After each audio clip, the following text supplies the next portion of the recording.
Welcome to the Layman's Lab. Today we're going to take a little bit of a detour of our current discussions that we have. We're going to talk about what's happening currently in the United States. So last week, Donald Trump signed an executive order which essentially put on or stopped all aid to South Africa. The reason for this was South Africa's treatment of minorities. I'll go into that a little bit deeper as we move on. What he's also done, he's also opened up immigration options, as in refugee options, for white European descendant South Africans. Why this is close as home, as everyone knows, is I'm South African. As a South African, I've been through the process of a refugee claim, not in the United States, but in Canada.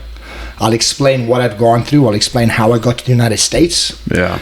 Hopefully to give people out there a little bit more context into the situation in South Africa, so they can understand it from my perspective, why we left, why did we make the decisions we made, and how those decisions are impacting people there currently. I'm really interested in this, like talking about this topic, because I think like some of the stuff I've seen on social media is people are going crazy about these orders that he's signing about illegal immigrants and things like that.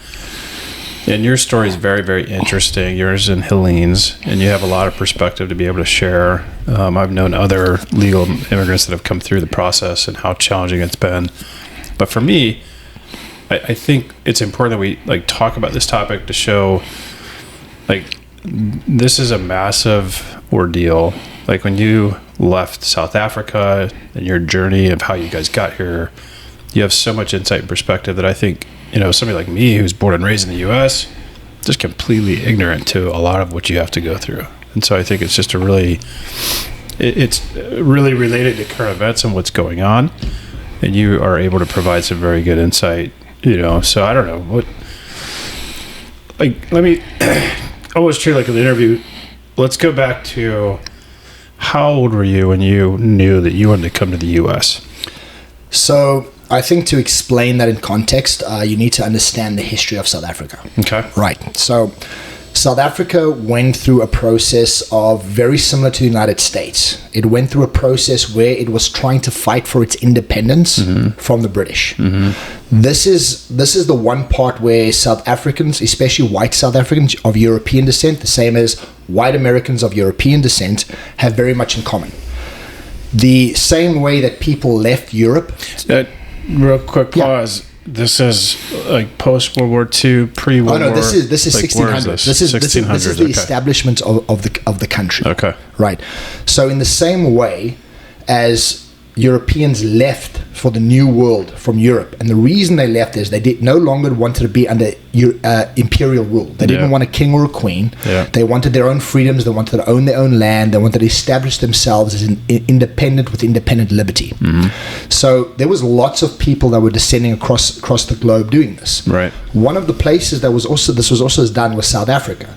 The reason they chose South Africa was the route around the Horn of Africa to get from Europe all the way to India. Right. So at that time, it was very expensive or almost impossible to track across, and there was no straits or canals. A stopping point. So it became a stopping point. With that becoming a stopping point is the European settlers in South Africa. This is a very little known fact. South Africa, at the time that it was settled 400 years ago, there was only one tribe in the whole of South Africa. That tribe is called the Khoisan. There's movies that we're having, but the Khoisan are they're a tribe that speaks in clicks. So when they speak, you'll hear them click, right? They were the only established tribe in South Africa. Wow. When they settled South Africa, they didn't eradicate them. They actually paid for the land that they bought from them. Right, so there was an agreement between them. They paid for the land. Then what happened is, as they established the Cape of Good Hope, they started expanding into the rest of South Africa. They then expanded into KwaZulu-Natal, which is still on the coast further east. They expanded into the central through what they call the Free State, and then into what was the old Transvaal, which is now called Gauteng. And the ignorant question here, Yes. but what kind of climate are we talking about? Because like I know all the stories of the U.S. and the settling of the U.S. and it was very wooded. It's so similar, right? Because imagine this. So what happens is they tracked. I'm going to explain to you, and you're going to tell me how similar it is to the track west, right, from the east to west. So they tracked from the Cape of Good Hope with ox wagons over the Drakensberg's mountain, where there were no roads, through the wildlife of Africa to establish colonies within the different parts of South Africa. Wow. Right. Very similar. At the same time that they were establishing this, Central African tribes were migrating south. Causing conflict. Yeah. Right. So the reality is South Africa's original inhabitants are only the Khoisan. Their second original inhabitant was European settlers. The third original inhabitant were Central Africans who were migrating south. Now what's happened is, through the history of South Africa, right, they tried to establish an independent state. That independent state ran through very similar problems that the US ran through. It was fighting the Imperial British, right, trying to fight for independence. They ran through this independence, and the British put in probably some of the darkest war tactics that I could ever explain. One of them is called the scorched earth policy.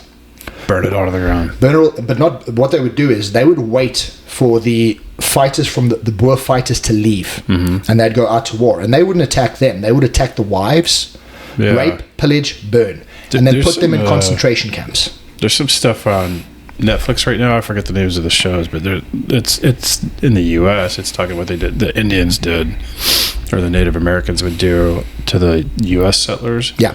That's kind of how they would go. They would attack them at night, go after the women and children, take prisoners. Yeah, well, they wouldn't take prisoners, they'd kill them. They'd kill everyone, right? So, and the British established this to try and break the spirit of the Boer, right? And the Boer people are extremely tough. To give someone context, there's a current UFC champion called Dricus du Plessis, right? He's called Still Knox. Okay. His mentality when he goes in is your typical South African Boer.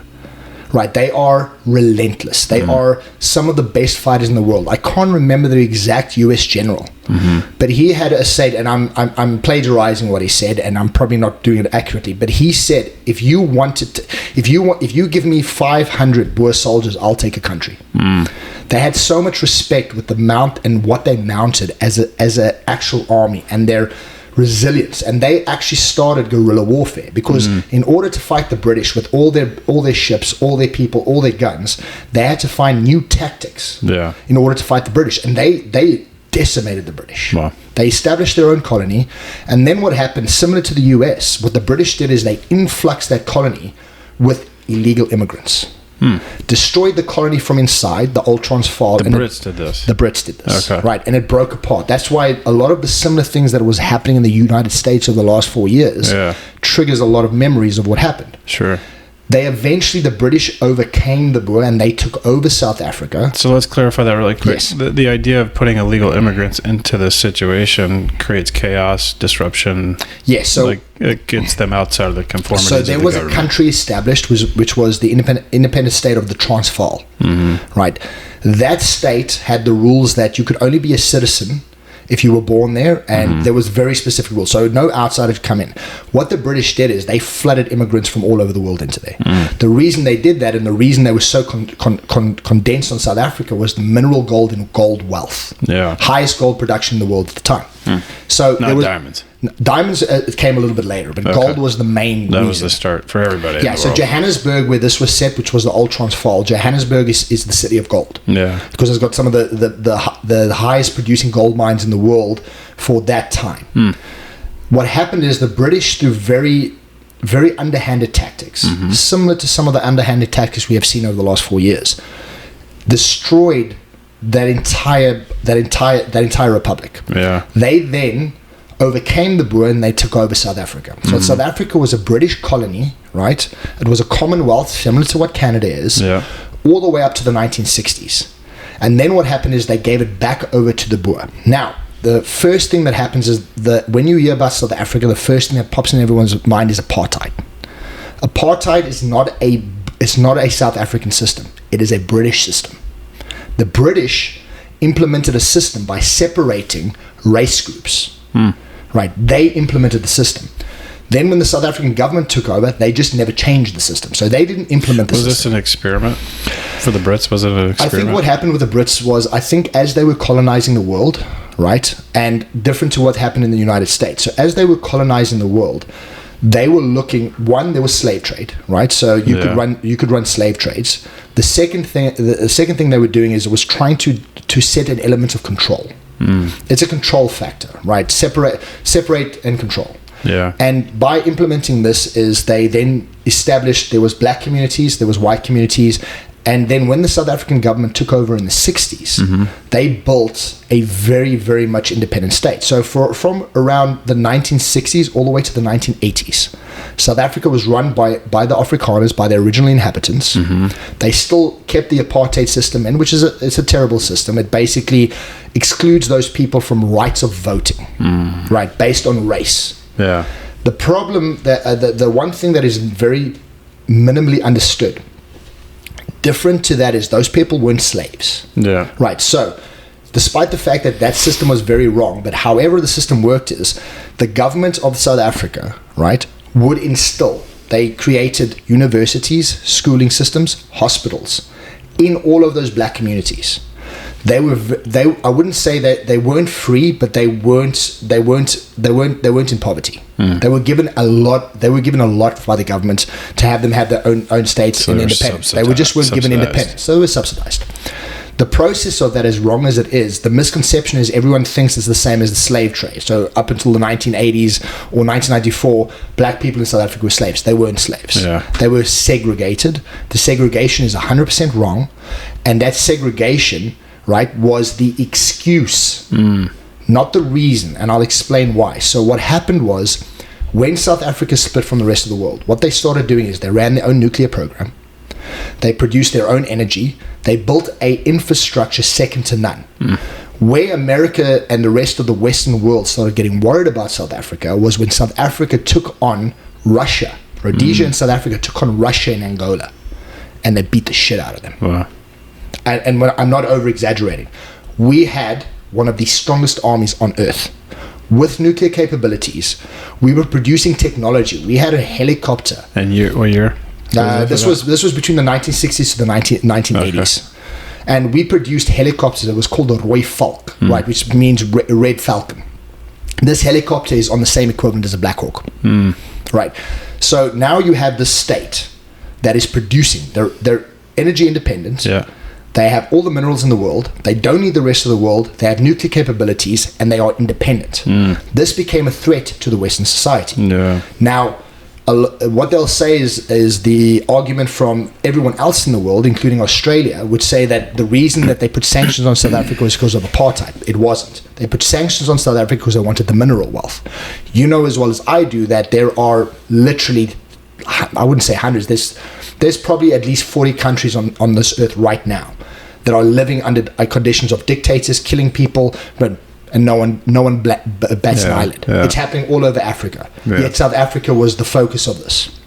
Because of the mineral wealth, right? And because South Africa wouldn't give it away. Yeah. They would sell it at a high price, and if you don't want to buy it, we'll use it for ourselves. Yeah. So what had happened is in the 1980s, they put sanctions on South Africa. Who put the sanctions on? The Western world. So England, United States, there was a whole bunch of countries that sanctioned South Africa. Essentially cripple South Africa. They tried to. What happened is when they put sanctions on, for instance, we don't really have gold resources for oil. So what South Africa did is we have a lot of coal. So we designed and we started developing a method of turning coal into gas. Right. So the sanctions had no effect. It didn't change the way South Africa ran. It was energy independent. That was the threat. The excuse was apartheid, right? Now, you may have said this and I just missed it. Like, and again, I'm not the smartest guy, but what type of government was it? You say apartheid. Were you considered a socialist country, a republic? So this is where it gets a bit sketchy, right? It was a democratic government, right? So you could elect your leaders, right? Anybody who was of African descent didn't have the right to vote. So they couldn't choose those leaders. So those leaders were white dominated. That is where So you say African descent, meaning if you were born in Africa. If you're a black African. You could not vote. You could not vote. You didn't have the right to vote. In your case, being a white African, you were of European descent. Yes. You could vote. So what happened was that system made sure that they controlled the government. So as much as it was a democratic government, I would compare it to Russia. right? Also, the way that they ran is if you were a white South African and you said a word against the government, you would disappear. So it wasn't exactly a good government. Yeah. The parts that they did is they developed very good technology. They were energy independent, but the concept of what they were doing was 100% dictatorship under the guise of democracy and segregation. It was not a good government. The methods that they used was if you were a white South African and you spoke against the government, you disappear. So most people just shut the hell up. It wasn't a great environment.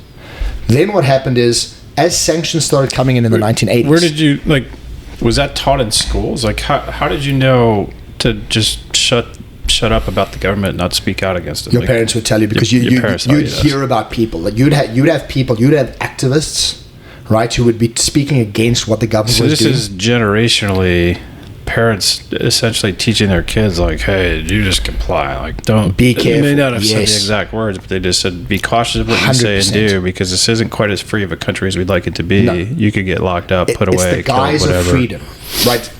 Consider it like this, right? Is January 6th happened. Yeah. Right.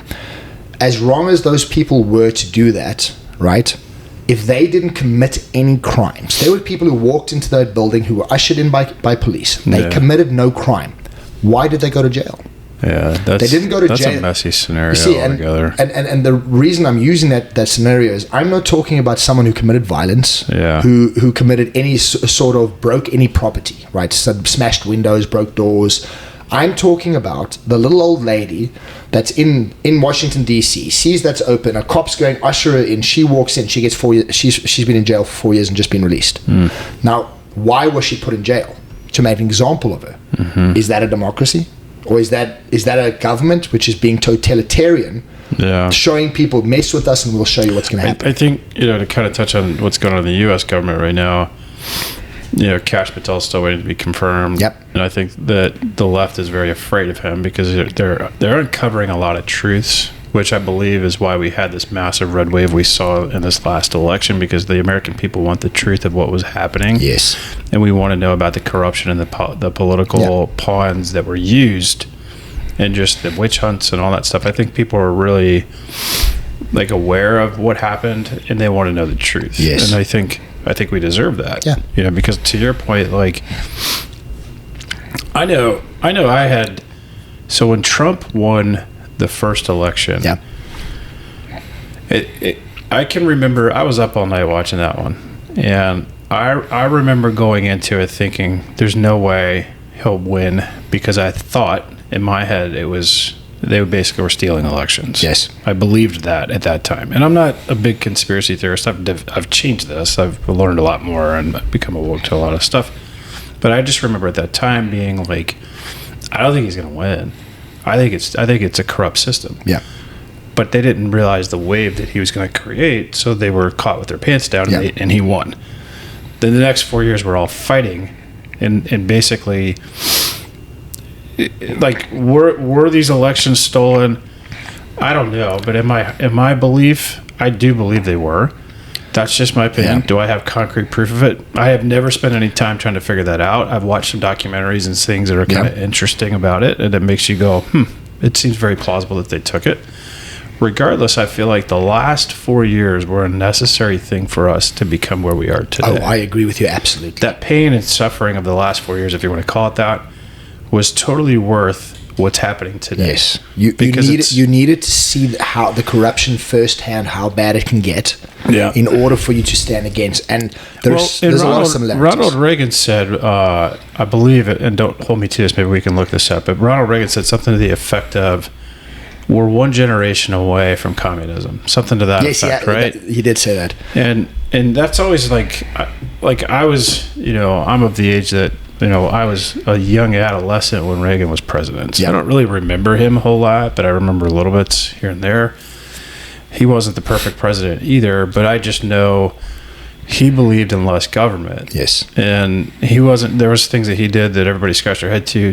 Trump's going to do the same, but I think what happened in the last 4 years, it also gave Trump a chance to realign, to recognize, he's a smart, incredibly, effective leader. We would not have had 4 years to prepare for this. We would not have the type of I would call it.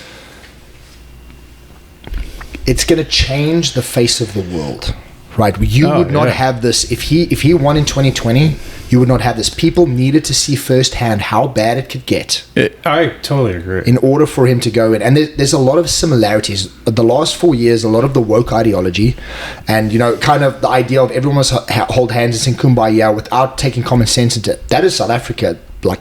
That is how they run. Right.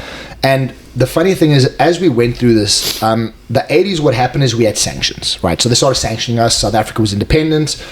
Through these sanctions, a lot of pressure was put in. And again, just to clarify that, like the Brits, the US, like any Western country pretty much sanctioned South Africa. Here's an interesting fact. I'm going to double check this fact because I've repeated this and I want to make sure I've got this accurate. And I'm gonna use Grok to check this. Let me grab this off. While you're looking that up, I just see the last 4 years and like economically speaking, so many people struggled. There were so many financial hardships, policy wise. Like there was just a lot of things that you just like scratch your head to. You wondered who was actually running the country. Yep. Biden was like, you felt like Biden was going to die at any time. And I think what happened though is people just really got tired of what was going on. They were awake, and the thing is, they're manipulating us by playing on our emotions. Yeah. Right. Calling you. No one wants to be a racist. Right. No one wants to be called a fascist. No one wants to be called any of these names. But they call these names. You could.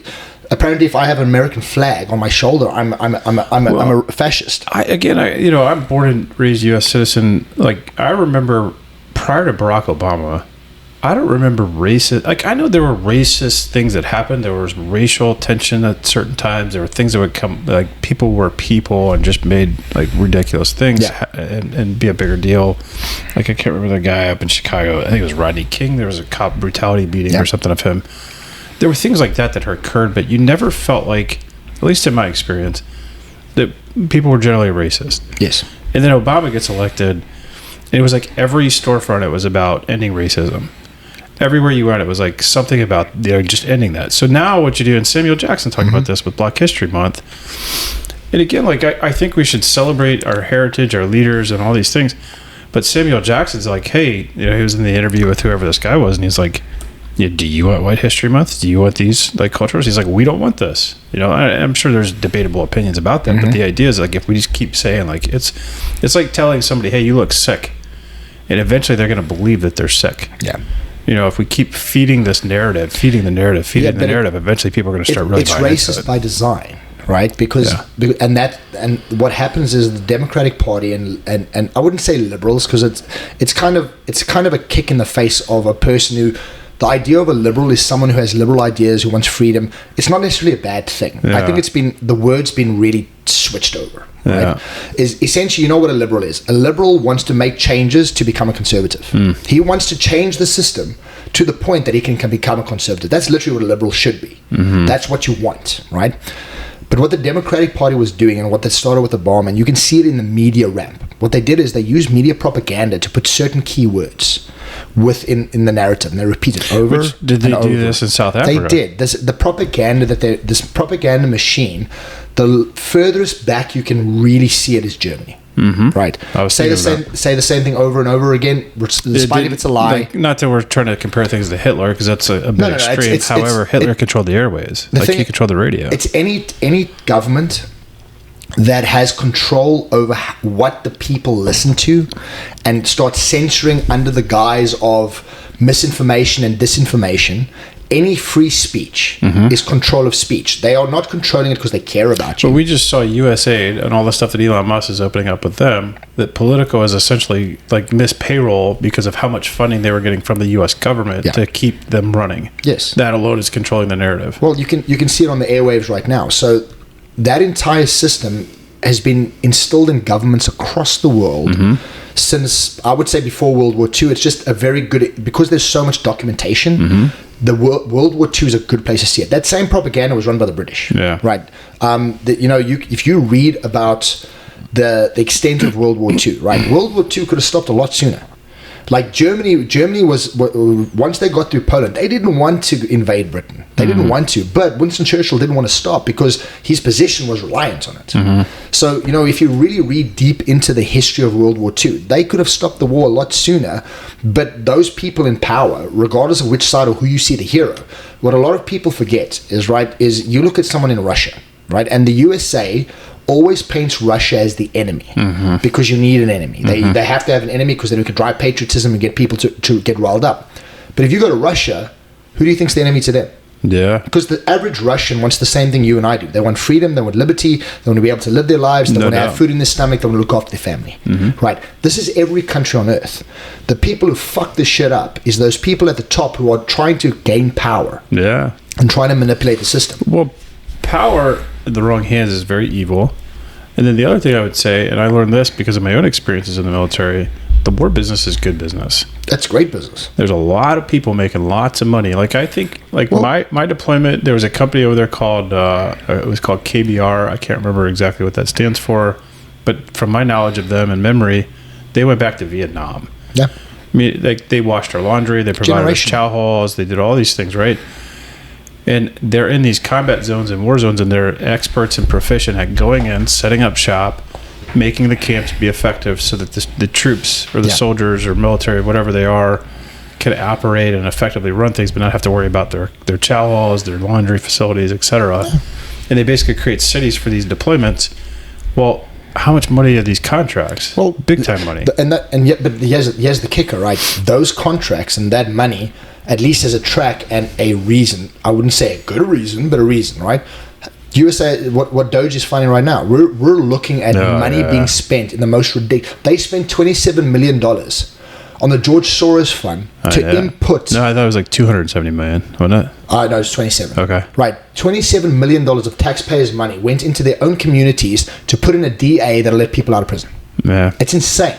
Yeah. But that same concept doesn't sound so insane to me when I run back to South Africa, because now what happens is we run through this entire process through the 80s. We're under sanctions. There's a lot of tension, right? We're at war with Russia and Angola. There's a whole thing going on. Everyone's up for military service. And does South Africa at this time have a big military? Massive. South Africa's military was one of the strongest in the world. Really? Right. That was and. Is that still the case today? No, the South African military is a joke. Okay. Honestly, I think if you take 10 Marines well trained, they'll take South Africa in a day. Wow. Honestly, it's that bad. So back at this time, though, strong military, super strong and nuclear capable. Right. So those they had weapons of mass destruction. Wow. Right. So they were a threat to the Western idea, which I understand. Right. So what happens is they start infiltrating internally. They start convincing the current governments of South Africa that there needs to be a change. Now, what happens is if you look through the history of the rest of Africa, all colonization, every place that was colonized, right? And this might be a controversial. Infiltrating through illegal immigration. No. That was Transvaal. This didn't happen at this point. I'll explain the process, right? Africa is a bread basket of the world. There is so much in Africa. It is insane, right? South Africa on a world map looks small. Africa is massive, and it's got tons of resources. There's oil in Nigeria, there's diamonds, there's gold, there's cobalt. The cell phone, every single electronic piece of equipment we go, the cobalt in everything we have is slave driven. Everything. These earphones, this microphone, that TV, that camera, this phone, slave labor. No, but no one in America cares about that because they want the phone, right? We don't think about it. We don't think about that. So what happened was the rest of Africa had colonies, right? So in the Congo, the Belgians ran the Congo. The French ran certain parts of Africa. What happened is when they handed it over, right? Originally handed those over, all that happened is the country became a complete shithole, and everything was run by a dictator. So now what happens when a dictator takes over a country? What happens to the West's ability to access the minerals? It goes from highly accessible to not accessible at all. And why? No, because I feel like that's a dumb question. Okay, so what happens is I'm France, right? Or I'm Belgium. I'm going to pull out of the Congo and I'm going to give the Congo back to the natives, right? So I'm not going to run their government. I'm not going to control their systems. I'm going to leave them be. However, when I leave them be, they are not at an adept stage to actually run their own country, right? The education system is non-existent. The leaders that you have there are all war-mongering warriors. They are not adept to actually doing this. Now what happens is, me as Belgium, I'm like, okay, I'll leave them to be, and then I can still access the minerals, and I'll pay them for it, and they'll thrive, right? Because Africa has everything to be a first world continent, and it's not, right? It's not, because there's no leadership. So what happens is Belgium gives it over. The first thing that happens is the first warmongering dictator takes over the whole country, rapes, pillages, kills, destroys lives, people, takes over everything, and goes fuck everybody and sells nothing to no one. Right? He runs it on his own. He'll just sell it to the highest bidder, sell it to China, whoever gives him the most money. So now what happens is the West can't control the minerals. So in South Africa, what they needed to do is they needed to instill a puppet government, one that kept the guise of South Africa being a good democratic rainbow nation, while still being able to control those leaders to still be able to access the minerals at a low price. Right, so it was a very detailed plan of switching South Africa from the post-apartheid South Africa into the new South Africa. Now, for me, when this happened, I was 14 years old. Right, we were super excited. No one that I knew, there was a short period of time where everyone was worried that we were going to go to civil war and it was going to be this big thing, but then Nelson Mandela came out, he lifted the nation up, and everybody was excited. I was the most excited person in the world, and all my friends were all of a sudden, everybody was friends. We had black kids in the school, we had white kids in the school, everyone was there. No one cared. Everyone was happy. And for a time, South Africa was great, because all of a sudden, we're getting this influx of technology, right? Because we were under sanctions. All of a sudden, we're getting television, right? We had 3 channels up until the time I was 14. Wow. All of a sudden, we're getting cable TV and movies from the United States. Wow. All of a sudden, we're becoming this nation that is so ingrained, and we feel like a first world country. And that, as the years passed by, slowly dissipated. Because what happened was Nelson Mandela had a good vision for South Africa. He put a good stable in. He was the last good president. Because what happened was every president after him, because you must understand that line of presidents under him, under the African National Congress, those guys were freedom fighters, right? They were fighting for the liberation of black Africans in South Africa, a very good cause. Does a warmongering freedom fighter make a good leader? Not necessarily. Not necessarily. Yeah. But now that's the ANC, right? So every single one of them are in position to take up the mantle next to right. Now, Nelson Mandela did a lot of good for South Africa. For a period of about 5 or 6 years, high level of education, everything looked good. Then what started happening is then the cracks started showing, right? And the world didn't see it. From the outside world, South Africa is a beautiful place. It's wonderful. It's democratic. Everyone's doing so great. But slowly, what started happening is when they came in, you've got a population that's now been freed, rightfully so. But now what you do is, in order to stay in power, you do what the left does, right? You do what the left does in the United States. You start manipulating certain aspects under the guise of democracy and the guise of everybody getting along. So in South Africa, the first thing they did is they put in what they call black economic empowerment. Okay. They put in this system that says that if you're a black person, again, this is the same as I don't know what they call it in the United States, but basically affirmative action, right? Yeah. So you're giving a minority the ability to get a job, right? You're doing it because he's a minority. In South Africa, we're the minority. So now what happens is that you must give a job to an African over any other minority, not just white, any minority. Right. It sounds good on the purpose, but now what happens is you've got this large population that doesn't have the skill sets or the education to be able to take those jobs. So in order to make the education look good and make sure you stay in power, you drop the education standard. South Africa had one of the highest education standards on earth. Wow. They dropped the education standard in South Africa to a pass rate dropped down to 30%. Right. Why did they do that? To make the person over here, the people that they want to control, feel like they're important. Because now all of a sudden you get a high school diploma, but you don't deserve it and you don't have the skill set. So we give it to you anyway. But we give it to you anyway. Then what happens is these people now take that and they go apply for a job. This is DEI, what they did in the States. You drop the standard of your level. So it's no longer the best person for the job. We drop the standard under the guise of DEI. What it causes is it causes a society that became so corrupt, the same as the United States. Money wasn't going where it was. No infrastructure was maintained. South Africa, when it was taken over from apartheid into the new South Africa, we had one of the best infrastructures on earth. Water, sanitation, power. It's now at the point of collapse. Wow. It's at the point that it's going to collapse. You said something that made me think of, do you remember Herman Cain?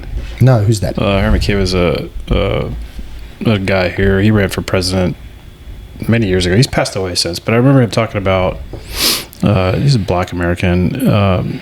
He spoke of a promotion he was going after. I think he was in I don't remember the exact detail, but basically a promotion in his career field. And he didn't get the job. He asked why not. He got some feedback and basically learned, hey, I need to get more experience and I need to get a little more education. So he goes and he gets a master's degree, gets some experience, works hard, gets evaluated, gets promoted. The whole idea is that I've also seen the reverse of this, where like firsthand in the corporate space, where I saw people getting promoted based on whether it's their sex, their color of skin, or we're making just a check the box hire. Yeah, I've watched people struggle and really have a hard time because they were promoted into positions they weren't ready for. Yeah, it doesn't mean they couldn't do it. It's just they weren't ready for it. They didn't quite earn it the way they should have. And to me, most of those stories of what I saw, a lot of them, I wouldn't say all, but several did not end well for those people because they weren't capable of those jobs. And in my eyes, it's more detrimental to those individuals than them going to earn something. Yes. To me, you get way more out of what you earn. Yeah. Yeah, I think we're setting so many people up for failure with this whole DEI stuff. Yeah, but the reason you're doing it is it's to give people the impression, right? The impression that they're doing well, but doing it at the visor of, well, you're based on your race. It's actually racist. You're not smart enough to do this. So we're going to just give you a bump ahead, but you're not capable of doing it. So what happened in South Africa, is they would companies were instructed.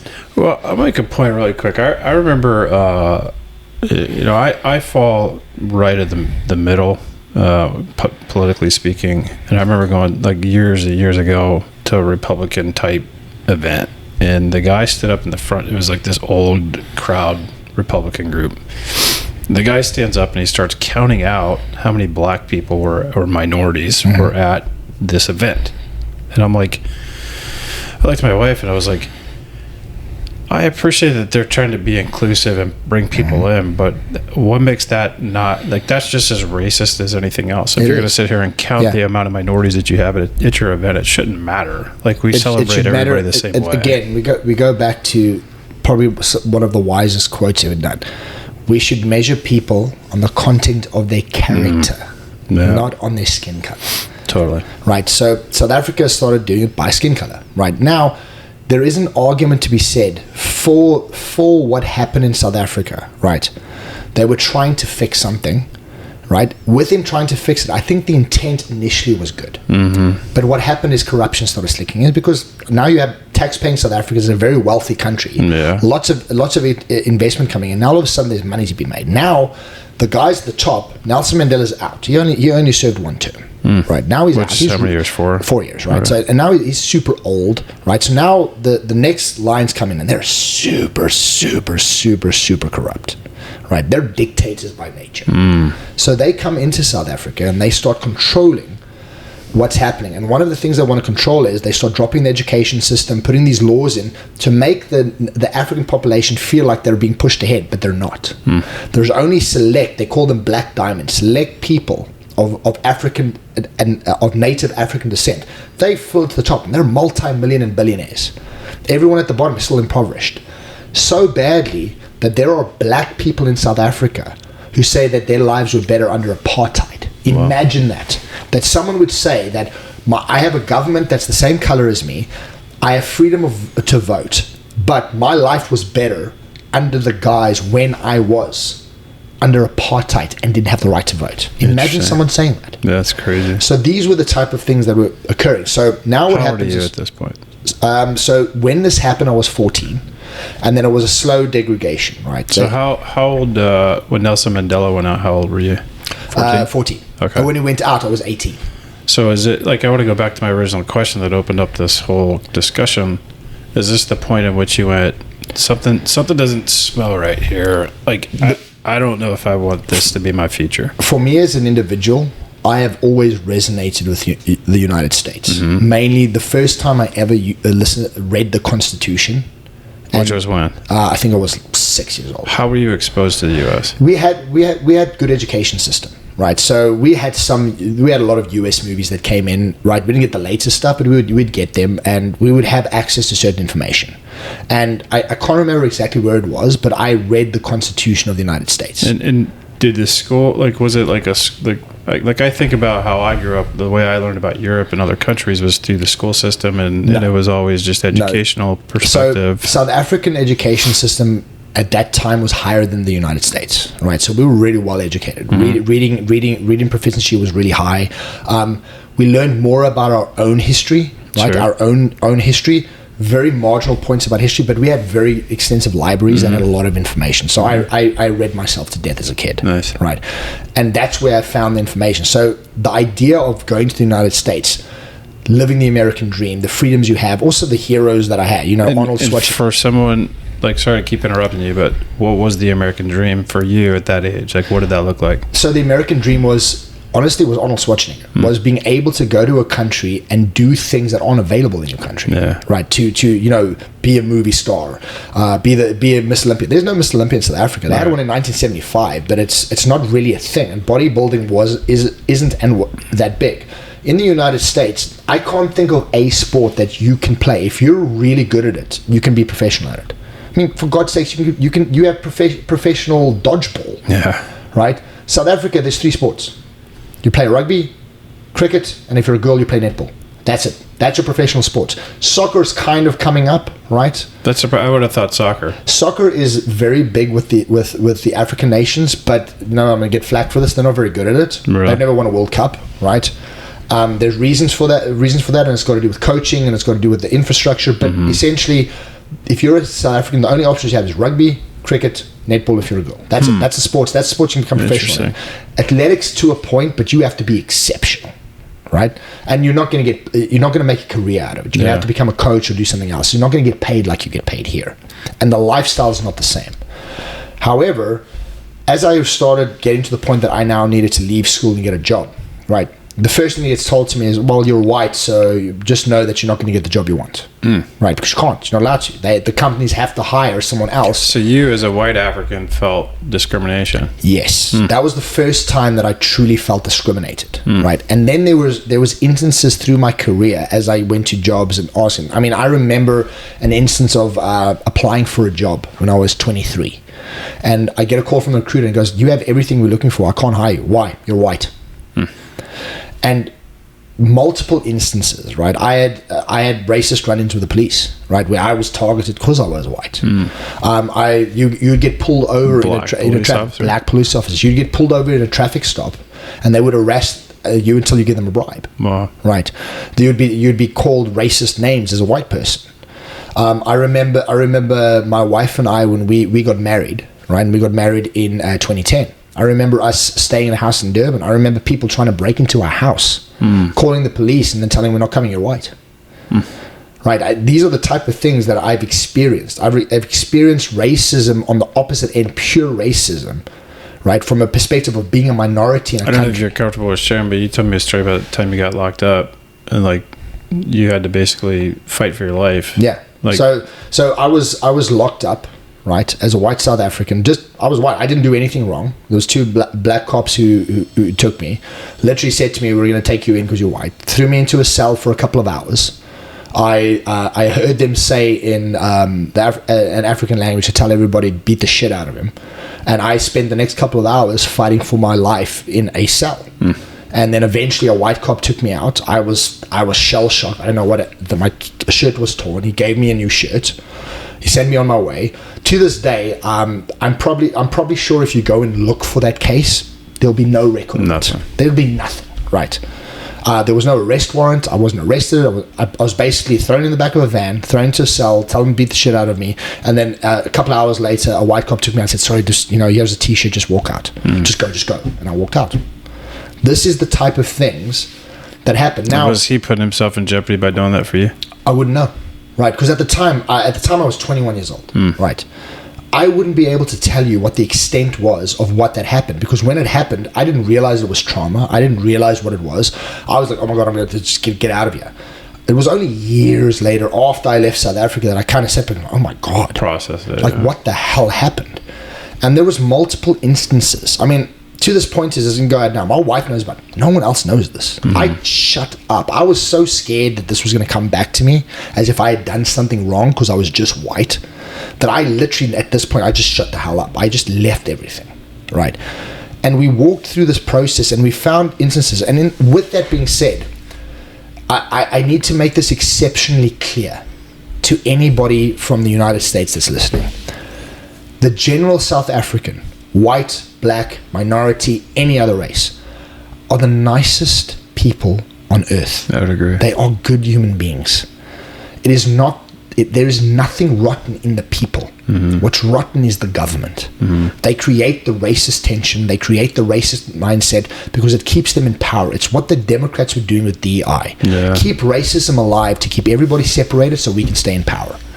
And that's South Africa. I have got black friends in South Africa that I still text with now that say, we wish you would come back. We miss you. The best human beings on earth. Great people. I carry a general belief that, there's always there's criminals and crime that happens every single day. But I carry a general belief that most everybody, no matter where they're from, where in the world, are genuinely good people. Yeah. They have good intentions at heart. And to me, I think, I grew up in a time, people did shitty things to other people. There were that stuff happens all around us every day. Why? I think it's hard to explain. There's miswirings in the brain, I'm sure, things that happen. People make poor choices. I know one of the things my dad always mentioned to me was if you let anger go uncontrolled as a child, and it'll continue to compound and become worse and worse and worse, and you get worse things and worse outcomes. And I think people make bad decisions, but when you hear your story, Helene's story about what you guys had to go through to get here, and just know you guys as personal friends, it's insane to me, what people have to go through to get to this country. Yeah. And we should value those that are coming here legally, and we should embrace that and do our parts to help. It's every legal immigrant, right? I would say this from a perspective of what's happening right now is there is no one happier about the deportation of illegal immigrants than legal immigrants. Oh, sure. Because we know what we had to suffer for and sacrifice in order to get here. Yeah. So I know if you're okay with me saying, I know we can edit anything. Yeah, go right ahead. But you had even talked me through the thought process for you guys. Now I know you went to Canada first, and we'll probably get into that here. Yep. But trying to get into the U.S., you had actually toyed with well, maybe I come in illegally. What does that look like? And you actually walked through that thought process, which I'm sure anybody would. Oh yeah, anybody would do that. I'll explain that. That's a bit further down. So let's shortcut to how we decided to get here. So our life in South Africa was stifled. This is the reason. But really quick, I really want to make a point of this, that I don't know why I'm stuck on this idea, but give me at what point do you have a moment in time where you were I'm going to the U.S.? This is gonna happen. I decided that when I was a kid. I didn't know how it was. So you don't necessarily have a memory of this. So you just knew growing up. I knew through my interests, which was strength sports, bodybuilding, everything I was interested had no bearing in South Africa. Everything that I was interested in was being done in the United States. Here's the reason I bring it up, because of when we talk so much about our pillars with mind, body, spirit, abundance, and to me, manifestation falls within these pillars, and this is what I'm getting to is and how this is relative to this. You truly manifested your reality. Yes. And I know there's a lot to cover to get us to this place, but in my eyes, okay, there wasn't a point in time where you were I'm going to get to the U.S., that you definitively remember, but it was always a part of your vision. It was always part. And you knew the goal, you knew the objective, you knew the direction of what it needed to do, and you were prepared to do what it took to get there. So coming from the family I came from is there's two things. So one, I come from a middle class family, right? Two, because you're a white South African, right? There's no opportunity to really get a bursary to go to university. It doesn't get given to white South Africans. It gives to black South Africans, right? So I can't get a bursary. I hated high school, right? The way the education system changed, the teachers were terrible. I hated it. I learned most of my skill sets out of school. I just wanted to get out of there. Once I got out of there, my first avenue that I went was bodybuilding. If I can become a really good bodybuilder like Arnold Schwarzenegger and I can go to Worlds, I might be able to get a pro card. I might be able to go to the States. That was one of the main reasons I started doing weightlifting. Yeah. Through weightlifting, I then also I realized that there's this thing called pro wrestling, right? And oh, by God, there's this place called WWE, which brings people in. And I started looking at how I could get into these things from South Africa and what was my process. And one of the first things I did, I think it was 21, I contacted one of the old WWE development territories in Louisville, Kentucky. Contacted them to try and get over there, right? And through this process, I found a wrestling company. The minute I felt I was good enough, first thing I did was hop on a plane and try and get. I tried to get into the WWE 3 separate times, right? And here's the kicker: not because I'm that invested in wrestling. Wrestling was a great part of my life. It was a path. It was a path to get me to the United States. That makes sense, right? So I was so aggressive in it to get to the United States that I went through all these avenues to find out how I could get there. I ran the wrestling gauntlet till 2010. I decided at the point that I turned 30, if I can't get in, it's not a place I want to spend the rest of my life in, and I need to find other avenues. So the last attempt I made, I was like, I'm good if they don't. What happened was I was in Tampa. I went to the WWE tryouts that they have. It's in Clearwater, up in Clearwater. It was a school called FCW. It went great, right? I had great reviews. I was told at the time by a couple of people, like, you're going to get signed, right? And I waited a year. I gave them a call. At the same time, what was happening is I had two friends that were signed before us, so they already had 2 South Africans on the roster. At the same time as that happened, it was just after the economy crash, right? So I don't think they were taking as many people. Also, I was green as hell, and I probably didn't elude exactly what they wanted, which is fine. It's an entertainment business. So I have no regrets, and I have no ill feelings towards them. I'm actually really happy I didn't get it. Yeah. And after that, became very career focused. I was like, I need to get back into career. I'm going to focus on this. And we moved to different places, and I started doing bodybuilding competitions. There was probably a period of 5 years where what I was doing is you get something called the diversity lottery, right? Which is 50,000 green cards are given out globally to third world countries, right?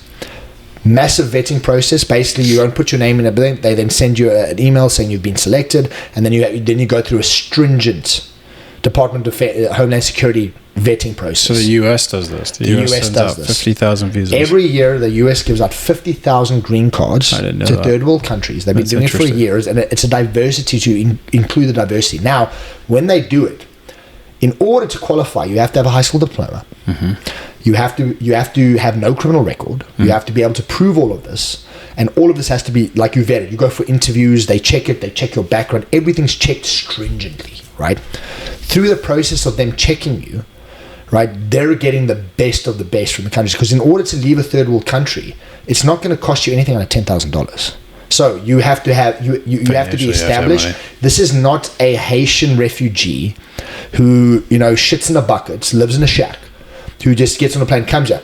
That's what's happening right now. You're getting people. You know what I mean? You're getting people that are at a higher level, and with those immigrants that come here do really well, right? They're some of the highest ranking immigrants, right?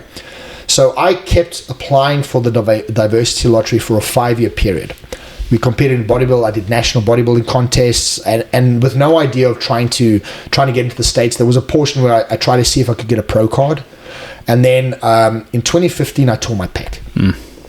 At the same time, when my wife was competing, she had a massive injury, and we sat down because what we were trying to do is we were trying to get to the Arnold Classic in Columbus, Ohio.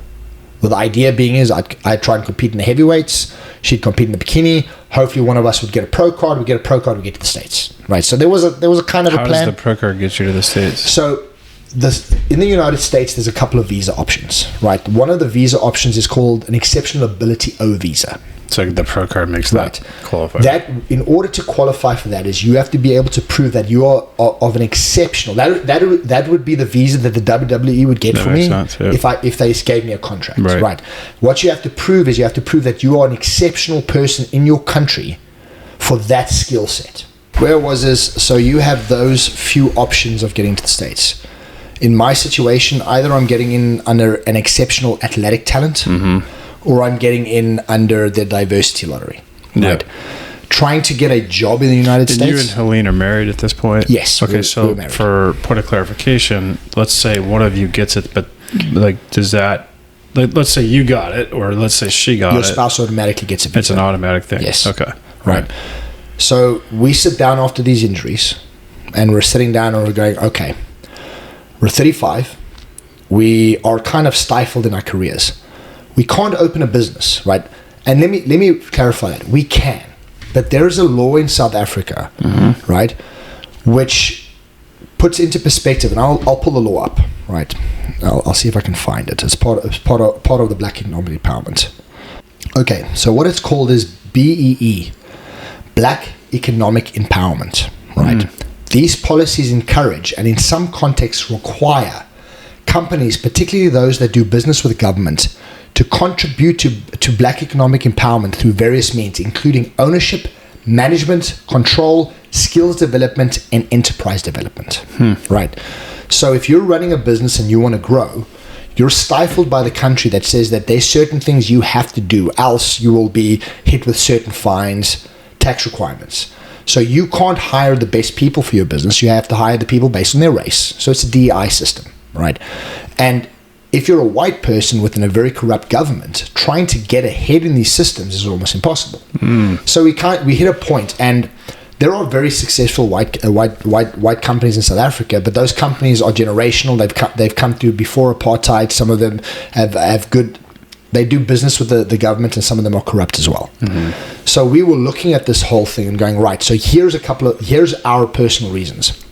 We never really decided to have kids because I must raise them in a country with a low education standard, where my child is seen as a minority and discriminated against, where the rape rate in South Africa is one of the highest in the world. Wow. Right, highest in the world. Rape capital of the world. So if I have a little girl, I have to fear for the fact that she's going to be raped or kidnapped. I am stifled in business. I am stifled in finding jobs because I am white.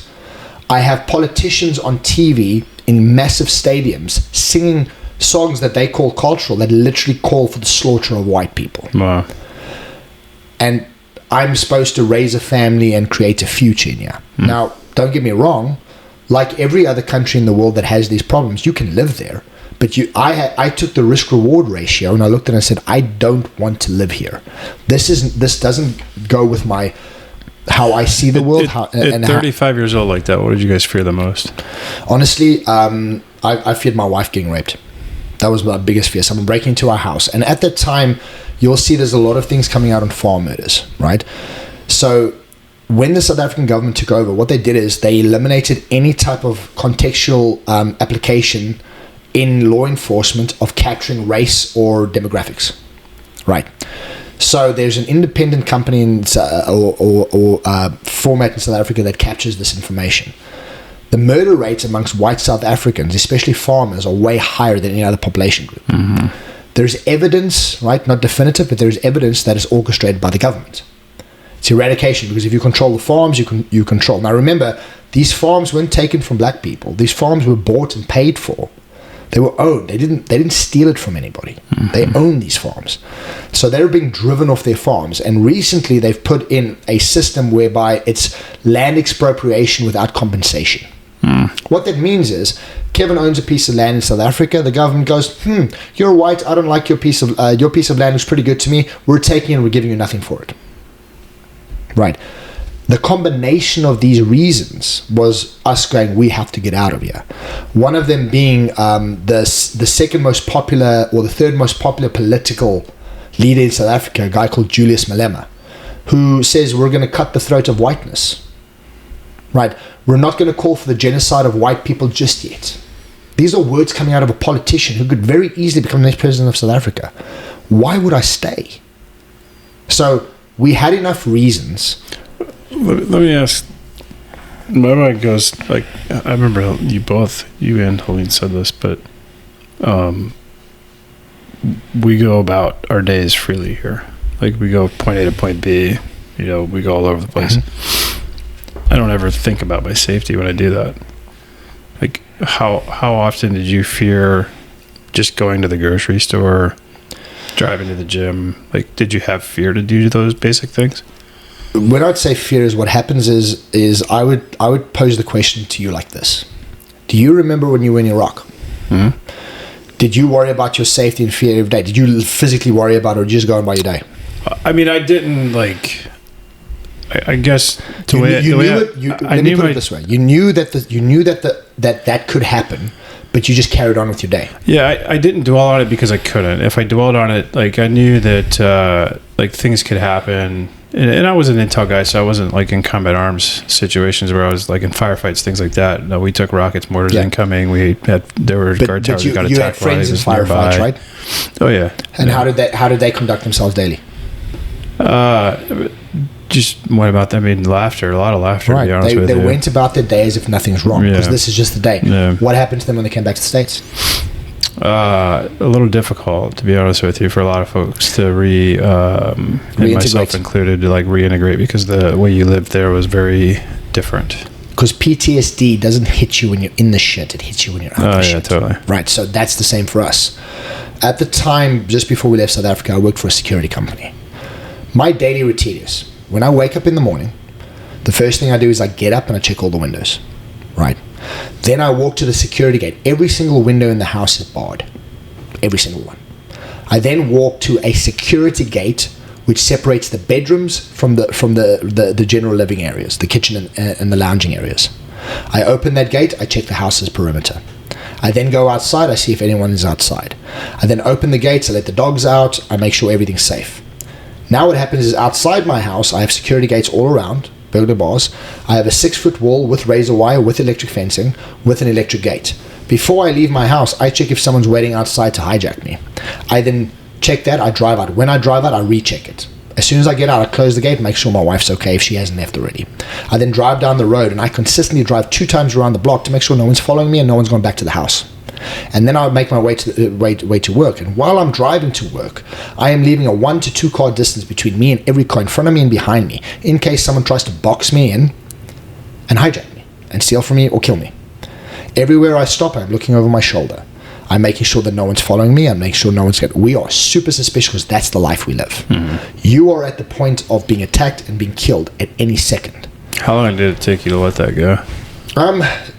I'd say part of it I'd never let go, right? I think it's just a natural factor. Yeah. But I remember when we first landed in Canada, right? So I'll explain how we got to Canada. But we landed in Canada. We landed in Ontario. From the airport, long 32-hour flight, long layovers. We had 2 dogs with us. We finally get to this house, right? That we're going to stay in for the next year. We sit down. It's we're shocked because there's no fences in the front house. There's no burglar bars on the windows. And we're like, wow, this is weird, but great. And then it's 11 o'clock at night and we see people walking the dogs. And I remember taking our dogs for our first walk and walking out there and walking and like looking and seeing people walk past us and waving at us and going up. And we burst out crying. I bet. That's when the PTSD first hit us. Yeah, I bet. Is when we realized, oh my God, we can actually freely walk around without fear of our lives. Yeah, holy shit, this is real. That's when it truly hit us. Right, so we're inside. Did you I think this is a subject that veterans can relate to. Did you, at the time that occurred, did you know it was PTSD? No, you didn't know what it was. The first time, honestly, it was like I think there was a point of shock and just kind of that when we landed, there's this kind of relief, like right, and then life kicks in. Mm-hmm. And then when life kicks in, it creeps up on you slowly. You know the story. It kind of creeps up, and then there are certain instances where emotions are high or something happens where you have to truly reflect. And in the minute what you're doing is you're trying to push it down. It's not that bad. I can deal with it. Don't be a pussy. That's kind of what you tell yourself, right? Yeah. And then as you roll through it, and you especially for guys. Yeah, and then the more you become, and I watched my wife go through it, because for her it's way worse. You know, I'm a big, capable guy. You know, I could walk through most places, and they're not going to fuck with me. And if they do, it's, you know, they're going to get hurt probably worse than I'm going to get hurt before I die. She has no chance. So hers is worse than mine. You know, the rape rate in South Africa, the 1 in 3 women who get raped, if she's that 1 in 3, right, it's women, it's not men. So hers is worse. And she started dealing and finding those mechanisms to deal with hers. And only as I saw her dealing with hers, I realized, Jesus, I have fucking so much PTSD from living that life. When you're there, you don't realize. And people in South Africa think we're nuts. Like, that's not that bad. You know, for me, it, like, I remember, I deployed a portion of, I'm trying to remember the years. It was 05, 6, 7, 8, 9, and 10. Yeah. I believe, if I remember right. So anyway, it was just back to back to back. My last deployment when I came back, so I was single for the first 2, and then I met Sam in the middle, towards the end of my second one. And I came back. I went back overseas, came back. We were dating. I went back and deployed to Afghanistan as we were dating at that point, but it was serious. Anyway, I came back after Afghanistan with someone in my life. And of course, she became my wife, but my trauma started to come together on that return on the last one. Yeah, and when you knew it was over. When I knew it was over. And I knew, like, after that last deployment, I was like, okay, I'm not doing this again. Yeah. Now, there were chances that were coming up where I almost had to go again. The realization of the PTSD. What I remember, though, is going through a lot of this stuff, I didn't know what was going on. Yeah. I didn't know why I would snap about little things. Like, the smallest of sounds would startle me. If somebody came up behind me, I'd get startled, and I couldn't really grasp, like, what was going on with it. And quite honestly, it took me many years later to realize what was going on. Yeah. You know, and that's a whole different episode and story in itself that I want to get into right now. But just kind of interesting to see how, and I bring that up because I think there's so many, and this is what makes me angry with when I see, like, some of the posts that we see on the internet about people that don't like what's going on. Just like hearing what you just explained, how you lived because you had to. Yeah. Because that was your world. And it's a beautiful country corrupted by a government. Yes. And we have a place that's a beautiful country that was going down the path of corruption and that hopefully is getting corrected. Yeah. But we live in the best place in the world. Yes. And I've seen shit. You've seen shit. And it just upsets me to no end when people take that for granted. And I want to say to so many people, it's like, if it's that bad for you, why are you here? Go. Well, leave. The door's not locked. We've had this conversation, right? We did not, and this goes for Canada too, right? So we had the opportunity in Canada. I'll explain our process there and how we flipped over. But whether I became a permanent resident in Canada, whether I became as I am now, a green card holder in the United States, I am here to become an American. Right. I am not here because I want South Africa. If I want South Africa's bullshit, then I go back to South Africa. I'm here for the American dream, the American liberty, totally. That constitution that protects my liberty as an individual, right? And I will tell you that every legal immigrant, right, that worked their asses off to get here, will fight as hard, if not harder, than an actual American to protect that, because we know what it's worth. Well, and I know what it's worth because of having seen firsthand the worst places in the world and the things that they've had to deal with, the ways they've had to live. A very unique experience with military personnel. Yeah, and I think a lot of military vets feel the same because we have seen how bad it is out there, and it just makes, like, dude, there's no better feeling. Like, every veteran that's listening to this probably can relate to this exact situation. When you land in the U.S. for the first time after being gone for over a year and you flip that phone on and it works. Dude, it must be amazing. And it's just like I'm back. I'm home. We had a similar experience. We landed in. I flew out through Bangor, Maine the first time. I want to say I came back in there, and then we landed in like LaGuardia or something. I can't remember exactly which airports, but like I didn't care what airport it was. I just knew I was at home. I was home. Yeah, I was in the U.S., dude. I could be in bumfuck like Tennessee. It makes no difference. You're in the US, baby. I was in the US. Yeah. I was home. It doesn't change. And there's no better feeling. And the US, for the first time since... I mean, the thing is with South Africa is, as much as it's a beautiful country, the people are amazing. Sure. You know, and shout out to everyone still in South Africa. You guys are amazing. Sure. It's not you, it's the fucked up government, right? As much as it is the US is home. Yeah. Like we don't have any affiliation to that. And my wife's a little bit different because she's generational. So her family lineage goes back 400 years. Wow. Right. My grandparents were Scottish. Right. So, you know, so I'm not as far removed from it, and I have way more affiliation with the United States. My wife has some of that, and I get that, right? And when we made the decision, we were literally sitting. We both had injuries. You know, I'd just gone through surgery for my pec. My wife had just had an injury, and we were both healing up. And she sat and she said, "We need to get out of here." Right. We need to get out of here. And I said, and at the time, I was the one who was like, we can make this work. You know, trying to make the best of a shitty situation. And eventually, I said to her, well, let's just do it. Right. So our particular thing is we had no structured way for us to get into any first world country, right? Technically, there should have been a way for me to get into the UK, but I don't want to go to the UK. It's a shithole, right? It's not a free country, right? So at the time, my wife's family, her sister was already staying in Ontario in Canada. She had married a Canadian. Her parents were on their way. Her dad had done into a company transfer with his company. We had no way of getting there. So we contacted a lawyer in Ontario, South African guy. He's doing great work to try and literally what the US has just allowed in the US for refugees. He's been trying to fight for that in Canada for 20 years. Wow. To help South Africans. Are you able to plug him or no? Right. I'll plug him. Russell Kaplan. He's based in Ottawa. He's a fantastic lawyer. Yeah. Right. He will fight tooth and nail for you, and he doesn't give up. That's great. Right. And he's been fighting for South Africans, right, specifically on refugee status. So we contacted him from South Africa, and he gave us a lot of advice. So what we did is we landed legally in Canada, right? When we landed, we started first with what they call a humanitarian application, right? Because we didn't qualify for any of the work permits, permanent residence, nothing. So humanitarian is based on the fact that you have certain discrimination, humanitarian issues happening within your country that affect your humanitarian status. That's why they call it humanitarian, right? Here it's called humanitarian parole. Then what happens is he explained to us that this process takes it was supposed to take 6 months. It took over 2 years. Wow. Our entire life savings from South Africa was $50,000. That's pension, social security, everything, right?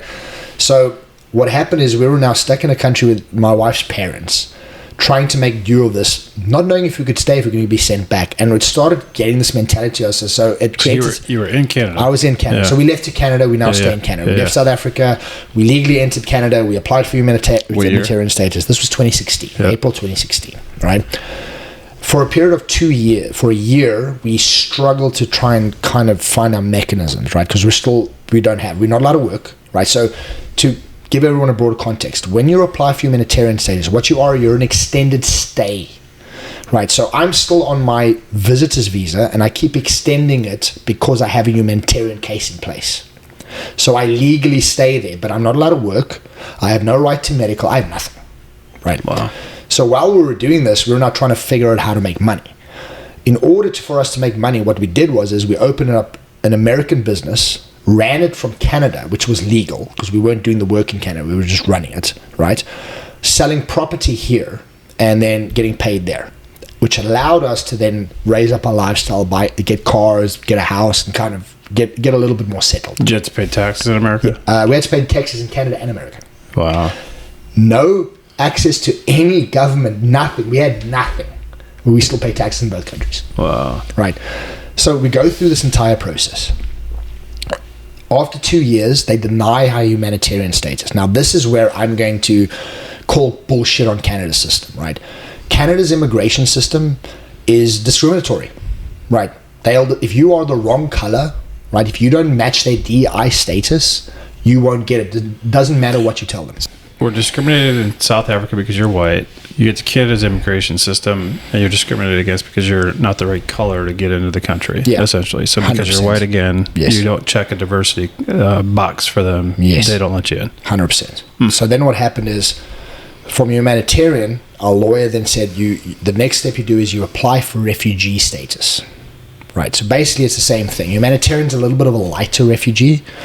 Refugee goes a little bit more in-depth. So when you apply for refugee status, you go to Ottawa, you declare refugee status, you give your reasons, you hand in your passport, right? And they give you documentation, and then they're going to run a case for you.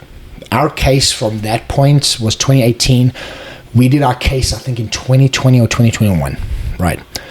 Our case, so you walk into this room, we have a mountain of evidence, right? So all the things I told you about, the government policies that are discriminatory, the videos of government officials, the current president of South Africa at that time, right?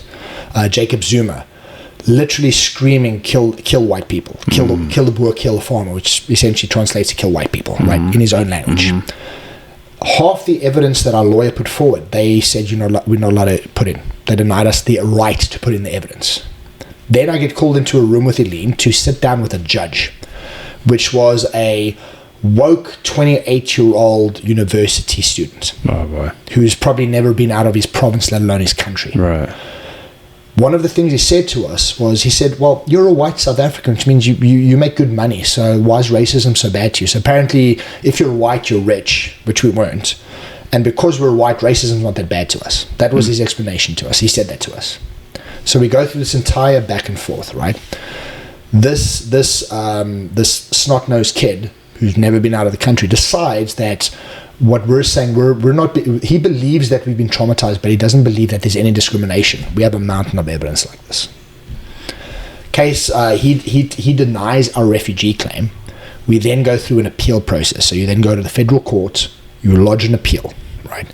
Same thing goes through that. So imagine us being there. We don't know at what point are they going to deport us back to South Africa. Right. We don't know what our process is. While we're doing this, we're trying our best to keep bills paid, try and forward your career, keep your head above water, do everything you can. While we're doing this, there's a portion of time where me and my wife start dealing with the PTSD, start dealing with all these issues. This is when we found hypnosis in NLP. We go for our sessions, we change our mindset, we cut out all the toxic things out of our life. We moved to a place that we liked, which was Niagara Falls. And for a period, we were sitting in Niagara Falls. Now, if you stay in Niagara Falls on Canada side, they've got this drive called Niagara Drive. And man, I was telling you, I was dreaming every day about just grabbing a paddleboard and seeing if I could go across there and then just sneak into the States, because all I want to do is I just want to be in the United States, right? Close. And we're waiting for everything to go through. And lo and behold, every year I apply for the diversity visa. So in 2020, I applied for it again. What happens is, the same week that they finally denied our application, so we now are at the end of our stay in Canada. They've denied our application. The federal courts have said they don't believe us. We can't be refugees in Canada. We must go back to South Africa. In the same week, I get notified that we've been accepted as diversity entrants for green cards in the United States. No kidding. In the same week. That's crazy. Right. We burst out crying because now everything in. Now the insurmountable starts mounting up, because in order for me to get said green card, I need access to my passport, which the Canadian government has. Oh, wow. We speak to Border Patrol, we speak to everybody. Everyone tells us they have never given a passport back, and we're not getting it back. So the Canadian government was willing to deny me the right to access the United States through legal means because they didn't want to give my passport back. Oh, wow. So I emailed, I phoned, I fought tooth and nail. I phoned politicians. I got hold of the Minister of Immigration. I got hold of the guy that's trying to take his job. And I mailed them all together and said, someone better do this, because this is discrimination of the highest caliber. Yeah. And there was a great conservative, I'll get his name and I'll plug him in. And he contacted Border Services and said, you better make sure that this guy's passport gets to U.S. immigration. So we had a meeting with Border Services on the Canadian side, gave them all the information. They mailed my passport to the embassy after we had done our interview for our status. So we've gone through all the security checks, police clearances, everything's been checked. I have been vetted, I'm good. I sent all my details through, they sent my passport in, they returned the passport to Border Services, They give me a call and go, cool, let us know when you want to leave. Wow. Now, when this happens, in Canada, you've got a certain period of time. Once your case is denied and you are no longer a refugee applicant, there's a certain period of time you have to leave the country, else you will never be allowed back in Canada. Wow. I have business interests in Canada. So I had to leave within that time frame. So lo and behold, 2022 on my birthday, I cross over after 7 years stuck in Canada. Wow. For the first time into the United States. Wow. Right. It was surreal. That feeling you were talking about was what I had. Have you? That had to be better, to be honest. Oh, it's amazing. Had you in that 7 year time? Had you ever come across for just vacations or travel? So or anything while like you're that? a refugee applicant, you cannot leave Canada. So you're 100% Right, stuck in Canada they have for my 7 passport. years. I Right. cannot You have no leave. physical way of getting There's no across. physical way of getting out. Right. So this will be the first time that we left Canada in 7 years. So we literally traveled. stuck in the same spot. Yes. There's a trauma in that somewhat as well. Right. And then my wife was in a unique situation because her passport, while in the hands of the Canadian government, had expired. So now, she as my wife, because she's my spouse, she's entitled to a green card. However, there's a certain time frame in order where they can give her that green card. And if she doesn't hit that time frame, so now her passport's expired. So this time frame expires. So now what happens is we now have to go through and try and get her renew her passport through the South African government. So I cross over into the United States, legally knowing that I can cross back into Canada because now I'm a permanent resident of the United States, which gives me access to Canada. So I come back to Canada to sit down with her waiter. We do a passport application. It takes about 4 months. Oh, wow. Right. We get her passport back. Now we've got to take Eileen and we've got to get her into the United States. We've started the application. It's called a I-130, so she can access to a green card. We get to the border. Unbeknownst to us, right? This whole process is, so I was handed over by border services from US to Canada, from Canada to US. They just waved me off. They just had to see me cross the bridge. My wife was physically handed over like a piece of meat. Border services took her, handed her over to US services. We went there. For a period of time, US border services, now this is the part that pisses me off, right? My wife has a legal passport. She has all the documentation, right? She can prove that she can get into the United States. They wanted to send her back to Canada and deport her to South Africa. The U.S. did. The U.S. did. Right. At the same time that they were doing what at the Mexican border? Letting people go through. Just letting people walk in, right? Luckily, we had a really good lawyer. Tell me the year again. Yeah. No, January 2023. January Either 2023, way, right? Biden administration. Biden administration, right? Yeah. So now, through doing my own research, right, speaking to the right lawyers, I know. Are you physically with her when this is all going down? Yes. So I went back to Canada. I physically crossed over with her. Now I'll explain to people how we did this, right? So we get to the border. The border agent does one. I pull out all the paperwork. We show everything, right? And for anybody who hits on the border, and this is a legal method, there's something called humanitarian parole. You have to be granted this. Now, we knew when we got there is the lawyer said, listen, if you have any trouble, you tell them you're doing humanitarian parole. Right? Because they cannot send you back. Now we're standing at the border. So we say humanitarian parole. He says to us, no, that doesn't work. It's, you have to send an email. No problem. We'll wait till we'll send the email. No problem. So we're adamant. We're not going anywhere. I'm in the US, buddy. I'm not fucking sending my wife back to South Africa. Right. So we were such a pain in their ass, right? And we were cordial. We didn't scream. We didn't shout. We were calm. We knew our stuff. And he said, okay, we'll grant you a visa waiver. It costs you $500. Done. Right, done. Visa waiver, signed everything in. We enter the United States. Now, what we did is, now we have a life in Canada. We've been there for almost a decade. We had furniture, we had a house, we had everything. So we know we want to be in the States. We know because it's the Biden administration, we know the only two places I'm willing to go is Florida or Texas. Yeah. Right. Florida seems like the place to go because my partner from Canada's got a place down in Miami. Yeah. We know we have a place to stay if we needed to. But now I had 6 months to find a place. And this goes down to relationships. Now I know if I go find a place without my wife, right, she needs to have the say. She's the homemaker. Right. So what we did is I take all our furniture, I put it in storage. I get in the truck, I pack the dogs in the back, right? And I tell my wife, we are now going to drive to Florida. And I'm going to drive through all the places I think we'll like. We'll start at the top of the Panhandle, drive through Jacksonville, come through, and we'll see where you like, where do we want to stay. And this has got to do with the abundance mindset. if you are in the right space and your mindset's in the right place and you're creating your own reality and you're creating your own abundance, the right things will come. Right? Don't try and focus on the negative, focus on the positive. We get in the truck, we drive all the way through. While we're driving, we are living our best lives because we're in the United States. Yeah. The sky's bluer.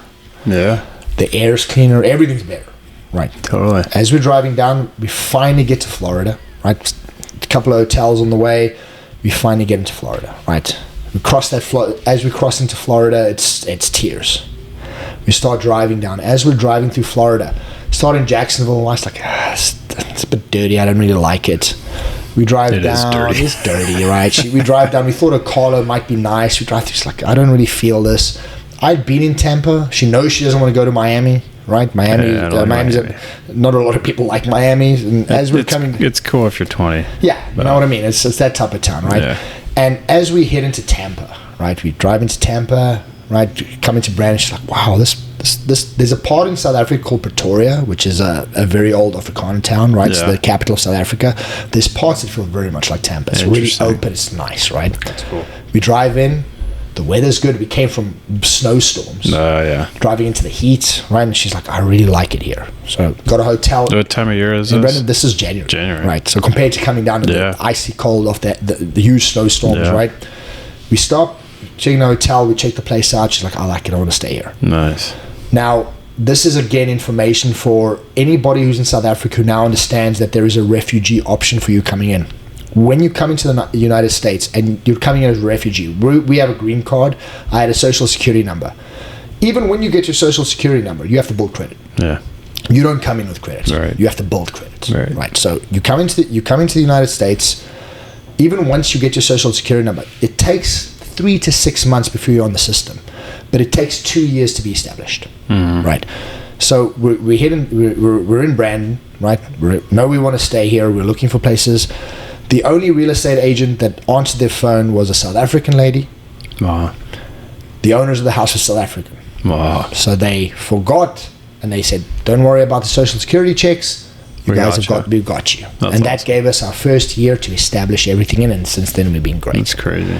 So back to what you said is it's the once we're here that when we talk, and we've spoken about this in previous podcasts, when I talk about waking up and being thankful for being alive and being able to wake up on the greatest, in my opinion, the greatest state and the greatest country on earth. Totally. I am grateful. Dude, I will tell you, like, and we have very, very different stories. I just, like, I'm still involved with, like, a meds group that I did over the summer, and I just had a conversation with a group of guys that, and there was like 15 or 20 guys on this call, and I said almost exactly what you said. When you wake up each day grateful for what the opportunity that you have and the opportunity that it brings, it is a game changer. That's everything. Because you know where you were, you know what you've experienced, you know what you've been through. And when you have the keyword gratitude each and every day, I think it just opens up a whole new world. Yeah. And I think that's one of the reasons of like you and I, it's fun. Like, I didn't know that part of the story where, like, how you guys came to Brandon. Like my wife and I came to Brandon. We had listed out some apartments and we randomly picked one in this area, and we were like, the second place we looked at, we're like, I don't want to keep looking around. This is the nicest place I've ever lived. Yeah. What do you think? And she's like, yeah, me too. So we signed a lease and never left. Yeah. And that was 2009. Yeah. And my point is, like, I love this little area, this community, and just the lifestyle that we're able to live here, where I just have a lot of gratitude for what we do. You know, a lot of gratitude for what we have, and like, we're still building stuff, but like, when you realize, like, you could wake up each and every day and hearing your journey, like, it's just such an incredible story, and I have so much love and respect for you guys. But when you wake up each and every day and you look at it as, I know where I was and all these things that I get to do, and I look at all the great things in my life versus all the bad I could look at, because you can find a million things wrong. Oh yeah, everybody could. Nothing's ever perfect.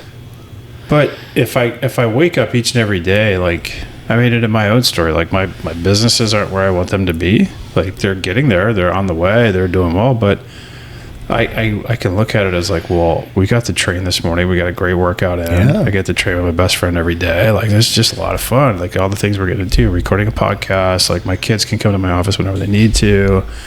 The weather's fantastic here in Florida. I'm healthy. I've got better energy than I've ever been. I'm fitter than I've ever been. There's so many things that I can get, like, really happy and positive about. And again, if you just think about, like, where you were versus where you are. And it's huge. That gratitude mindset is huge. It's everything. And I mean, everyone's story is different, but gratitude is gratitude, and understanding and humbling yourself, knowing that, you know, depending on how you see the world is depending on how you're going to perceive everything. Mm-hmm. Right? Like, it's up to you. Happiness is a choice. It's thrust upon you, and it's there for you to grab. You choose it. But I feel like I truly, like, when I hear that story with you guys, the first time you came into Florida, like, I'm envisioning you guys together, probably held each other's hands, and probably just a sense of relief that just came through that vehicle when you guys were driving, and just the emotion that probably brought, and just the comfort that you guys received from knowing you did it. Well, let me put it this way, right? So while we were in Canada, right, we were unfortunate enough to experience the world pandemic of COVID. Yeah. Right. Canada was the worst lockdown place on earth. Right. And we were in Ontario for 2 years. Gyms were closed for over a year. Right. Like, this is something that's super important to me. And I can't access a gym. Like, life... It wasn't the fact that they locked down. I mean, they went stupid. They went stupid in New York too, right? They went stupid in a lot of places, right? It wasn't that. It was the acceptance of how many people just took it and ran with it. And, you know, I love Canadians, and there's such good people there as well, right? And they're going through their own awakening right now. They're starting to realize the bullshit. The most positive thing that I found in Canada was that when those truckers did that, they changed the world. Those Canadian truckers changed the course of how COVID was in, because the minute the government saw them doing it and people started replicating, all of a sudden lockdown stopped. Right. All of a sudden they opened up everything. Right. I think they changed the format of how we're going to see it. I think you're going to see a big change in Canada. It's a wonderful country. I saw, and I talked to Sam about this when COVID happened. You know, the big thing that was happening was the mandates, right? Where mask up and all this crap, right? And what I saw at that time, I was like, what concerned me the most was like how quick people were to be like, okay, like even the biggest and strongest of guys were like, yep, I'll mask up. Or how they turned on each other was the big eye opener for me, right? And it's like, if you think, and again, like Reagan said, you know, if you think that the government can't execute its force in a hurry, like they will, you know, and then you know what the biggest trick is when they do that, and this is the mind fuck that was COVID, right? The government didn't do anything to us. This is you said the word. What is a mandate? Mandate's not a law. A mandate's a suggestion. It is a suggestion. It's a suggestion. Read the text of what a mandate is. It is not a law, right? That mandate, who enforced it? The sheriffs. Nope. The businesses. The biggest enforcement out of fear was businesses out of fear. Yeah. We did this shit to ourselves. We allowed them to plant the seed, and we grew that tree. Well, the reason the sheriff was on my mind because when the Hillsborough County did a vote, and Sheriff Chronister, if memory serves me, was never for the mask mandates. Yeah. And I looked at that and saw, well, my view was I only wore a mask to work. That was the only time I ever wore a mask. And then the only thing I would really do, we had a home gym, so I didn't have to worry about like trying to get to a gym, but like grocery store is pretty much the only place we would go during this time. And then we would do takeout restaurants. But what I paid attention to was like, you know, the sheriff wasn't necessarily on board with this. So was he really going to send his deputies out to enforce a civil person refusing to wear a mask? I doubt it. I also doubt it. I think Florida was one of the few places where, you know, like common sense reigned. Yeah, the mandates lasted for a while, but they didn't necessarily enforce them. They weren't like some places were like, I remember going in one store and the girl was like, "Hey sir, we wear a mask here," and asked me if I wanted a mask, and I politely just said no thank you, and I just kept on going. I had another situation where, you know, the store manager came up to me and was like, "Sir, we need you to wear a mask here," and I'm like, sorry, but I'm not going to do that. Yeah. And he made it a bigger deal, and I ended up just like putting it on my chin, and like that was the extent of it. We had that extent in Canada to, like I say, to absolutely insane, stupid levels. Yeah. And this is the thing is Canadians, again, anyone listening, I have a lot of Canadian friends. You people are a lot stronger than the government gives you credit for.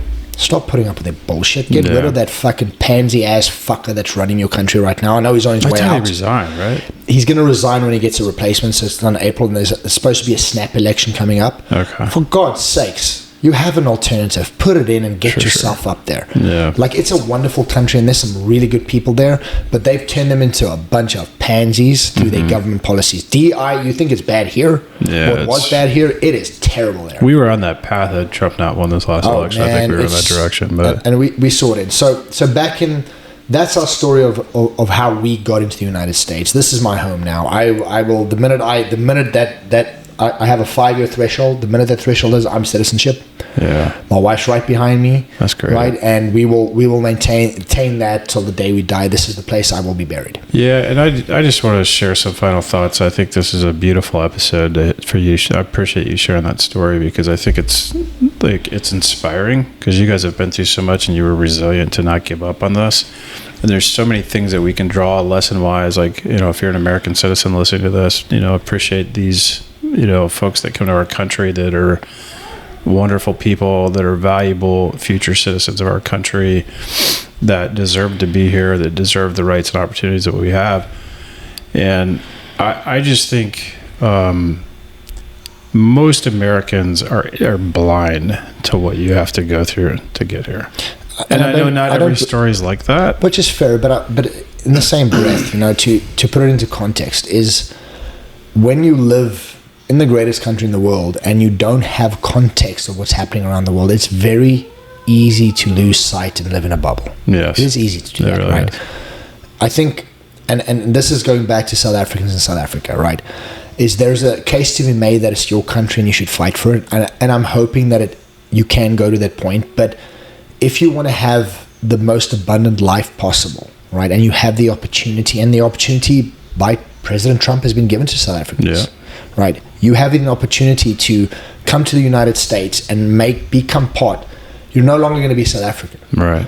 If you're an immigrant that comes here legally, you are coming here to assimilate into the culture, which is one of the greatest cultures. I love the fact that I can drive from this county to the next, and there's different accents, there's different ways people talk, there's different ways they live. One of the things that constantly confuses me, right? They talk about Black History Month, right? There's a lot of different cultures here that are black, right? There's Jamaican cultures that have come here. It's like, why is it black? Why would it be white history? Like, there's so many different cultures amongst white people, even in the United States. Cultures down in Louisiana are very different to cultures in California to Florida. Like, why don't we just celebrate each other for who we are? This is, again, an honest opinion of this, and again, it's an opinion, but I feel it's because of slavery that occurred early on in this country's history that there's a sentiment that we have to almost repay that, or find a way to overcome it or make amends is good words to use.